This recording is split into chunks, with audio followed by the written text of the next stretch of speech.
ആ നിങ്ങൾ വന്നതാ, എന്റെ മുടിയും കൂടി കെട്ടാനുള്ളൂ കേട്ടോ. ഞാൻ ഇപ്പൊ റെഡി ആവാവേ, എന്നിട്ട് നമുക്ക് ഇനി ഇങ്ങനെ തിരക്ക് പിടിക്കണ്ട, ഇന്ന് പോകുന്നില്ല നമ്മള്. എന്താ പ്രജി ചേട്ടാ ഇന്ന് ഓണത്തിന് ഡ്രസ്സ് എടുക്കാൻ പോവാത്തെ? ഇനി ആകെ 2-3 ദിവസമുള്ളൂ ഓണത്തിന്. എനിക്ക് ബ്ലൗസ് തയ്ക്കണം, അല്ലെ ചുരിദാർ എടുക്കുന്നെങ്കിൽ അത് ഷേപ്പ് ആക്കാനെല്ലാം കൊടുക്കണം. ഇപ്പൊ കടകളിലെല്ലാം ഭയങ്കര തിരക്കാവില്ലേ? എന്താ ഇന്ന് ഓണത്തിന് അല്ല ഡ്രസ്സ് എടുക്കാൻ പോവാത്തെ? കാരണം പറ, എന്തെന്നാ? കാരണം അവിടെ ഇന്ന് അമ്മ വരുന്നില്ല പോലെ ഡ്രസ്സ് എടുക്കുക. അമ്മക്ക് എന്താ പരിപാടി ഉണ്ടല്ലോ, അതുകൊണ്ട് അമ്മ വരുന്നില്ല.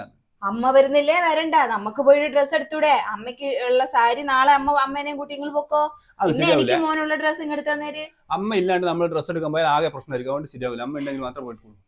എന്ത് പ്രശ്നമാവാനാ? എനിക്ക് ഇഷ്ടമുള്ള ഡ്രസ്സ് ഞാൻ എടുത്ത് ഇങ്ങ് പോരൂ. നിങ്ങൾ അമ്മേനെ കൂട്ടി നാളെ പൊയ്ക്കോ പ്രജീഷ് ചേട്ടാ. എന്റെ പൊന്നു ജിത്തു, നീ ഇഷ്ടപ്പെടുന്ന ഡ്രസ്സ് നീ എടുത്തിട്ടുണ്ടെങ്കിൽ അമ്മ പറയും അത് ശരിയാവൂല, ഇത് ശരിയാവൂല, അതിനെ കൊണ്ട് ഇടിയിക്കൂല അമ്മ. അതുകൊണ്ട് വെറുതെ എന്തിനാ അമ്മ ഉള്ള പോലും എടുത്താ പോരെ? ഇങ്ങനെ പറഞ്ഞ എന്തൊരു കഷ്ടാ പ്രജീഷ് ചേട്ടാ. അമ്മയ്ക്ക് ഇഷ്ടമുള്ള ഡ്രസ്സാണ് ഞാൻ ഇടണ്ടേ, എനിക്കിഷ്ടമുള്ള ഡ്രസ്സല്ലേ ഞാൻ ഇടണ്ടേ? നമ്മളിപ്പം ഇവിടെ അമ്മ എല്ലാരും കൂടി കൂട്ടുകൂടുമാറ്റി ജീവിക്കുന്നല്ലേ, അപ്പൊ അമ്മേന്റെ ഇഷ്ടങ്ങൾ നോക്കേണ്ടി വരും. അപ്പൊ എന്റെ ഇഷ്ടങ്ങൾ നിങ്ങൾ നോക്കുന്നുണ്ട്? നിങ്ങൾ അമ്മയുടെ മാത്രല്ലേ ഇഷ്ടം നോക്കുന്നുള്ളൂ? ഞാൻ പറയുന്ന ഇന്ന് ഡ്രസ്സ് എടുക്കാൻ പോണെന്ന്, എന്നിട്ട് നിങ്ങൾ അത് സമ്മതിക്കുന്നുണ്ടാ? ഞാൻ ഒരുങ്ങി നിൽക്കുന്നില്ല, അതിന് പോലും ഒരു വില തരുന്നില്ലല്ലോ. ധ്യാനുസിനെ അതാ ഒരുക്കി താഴെ നിർത്തിയേക്കുന്നത്. അമ്മ ഇന്ന് വരുന്നില്ല എന്നാ പിന്നെ അമ്മയ്ക്ക് പോകുമ്പോ പറഞ്ഞൂടെ ഇന്ന് വരുന്നില്ലാന്ന്? നമ്മൾ ഒരുങ്ങി നിൽക്കുക, എന്നാ നാളെ പോകൂലേ? നമുക്ക് എന്തോ അവിടെ പോയിട്ടില്ല, എന്തോ കുടുങ്ങി പോയണ്ടല്ലേ? എന്തോ ഒടുങ്ങിപ്പോയത്? അതെല്ലാം അറിഞ്ഞോണ്ടാന്ന് എനിക്കറിയാം. ഇന്ന് ഇങ്ങനെ വട്ടം കറക്കി കറക്കി കറക്കി ഇത്രയും ദിവസമായി. ഇനി ആകെ 2 ദിവസമുള്ളൂ ഓണത്തിന്.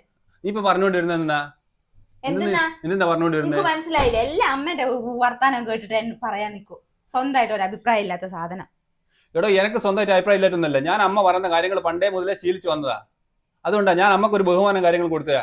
ബഹുമാനം കൊടുക്കണ്ടെന്നൊന്നും അല്ല പറയുന്നത്.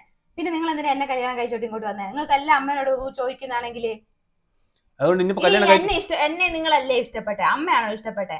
അമ്മ ഇഷ്ടപ്പെട്ടു. പ്രജീഷ ഇങ്ങനെ ഒരാളുണ്ട്, നീ പോയി കല്യാണം കഴിക്കണം എന്ന് പറഞ്ഞ് നിങ്ങൾ അങ്ങനെ കല്യാണം കഴിച്ചതാ? അതുകൊണ്ട് ഞാനിപ്പോ കല്യാണം കഴിച്ചോണ്ട് എന്റെ അമ്മേനെ ചാടിക്കളയാൻ പറഞ്ഞേ?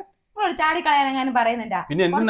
ഞാൻ പറയുന്ന കുറച്ച് കാര്യങ്ങൾ കേൾക്കട്ടെ. അമ്മ മോനാന്ന് വിചാരിച്ചോണ്ട് ഇതെന്തൊരു കഷ്ടാകം. എനിക്കെന്തോ ദേഷ്യം പിടിക്കുന്നത്. നിങ്ങൾ എന്നാന്ന് വെച്ചാൽ ചെയ്യ, ഭ്രാന്ത് പിടിക്കുന്നുണ്ട്.